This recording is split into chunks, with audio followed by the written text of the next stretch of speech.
How's it going, movie fans? My name is Jonathan and I'm a man of movies. Today I am wrapping up my Conjuring standalone series as I finally got to watch the newest outing in the franchise, a film that so many people were anticipating. But let's see where we go from here. Let's get into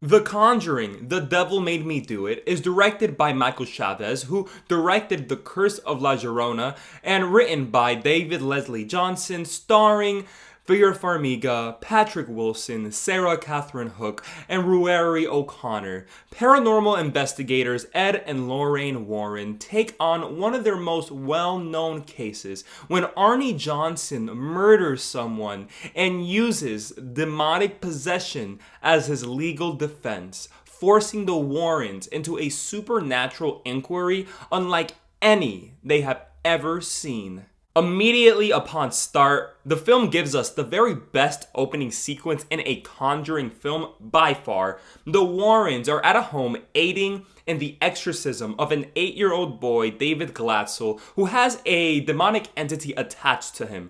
None of the other openings of the other films had me at the edge of my seat here, where the horror very well mixed in with the introduction of the new characters that matched the already developed characterization of Ed and Lorraine. And the entire scene pays homage to 1973's The Exorcist, with this stunning shot of the priest when he arrives at the house, and an exorcism that was so scary, with visual effects that creep me the hell out, and did a great job in establishing the central conflict of the movie.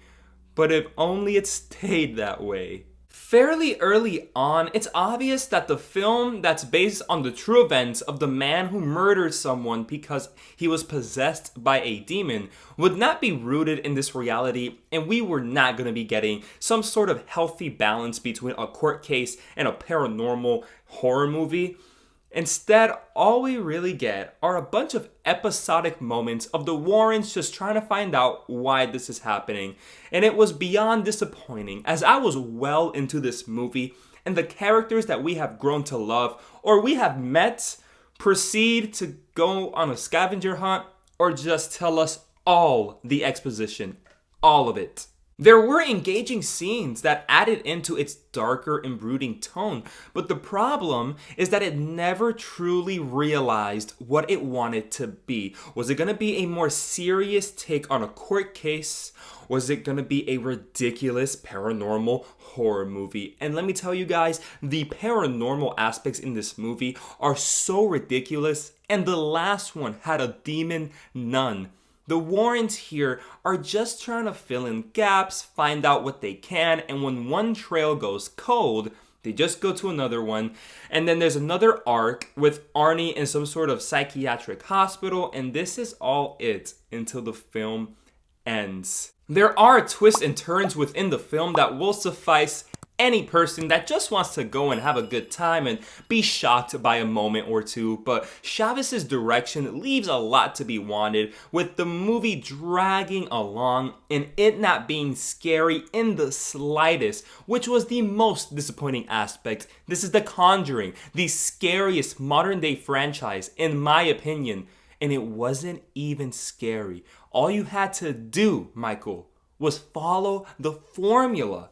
There's a formula to it. A very simple formula! The horror and personal touch that Chaves lends to the film ends up feeling like Andy Muschietti, who directed It Chapter 1 and 2, which are great films, but where The Conjuring succeeds with its jump scares that are enhanced with its score and its terrifying imagery that is enhanced by its cinematography, this time around, a la It Chapter 2, what we get is a bunch of CGI monsters, or demons if you want to call them that, and a villain that does break the mold, but ends up coming off like a magical being who makes people see things. And I don't know about you guys, but it not only felt like it, but it felt like this villain was straight out of a Doctor Strange comic book. The lack of James Wan's direction is evident and did taint the film for me, even though I can say that Michael Chaves did well enough with the script he was given.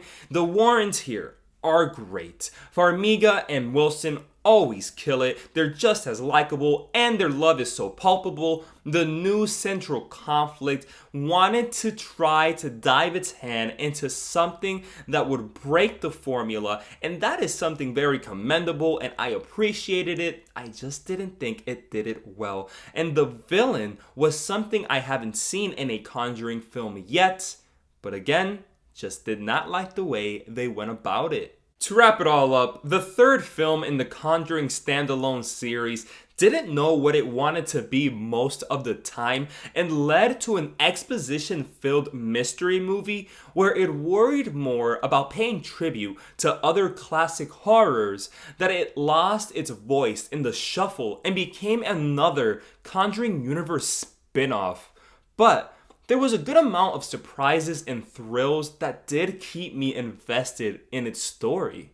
I still think you should watch The Conjuring, The Devil Made Me Do It. Those are just my thoughts. Have you seen the third Conjuring film? And if you have, did you think it was as weak as I thought it was? And where did you watch it? I ended up checking it out on HBO Max, so I don't know if that tainted my experience even more. Either way, let me know in the comments below.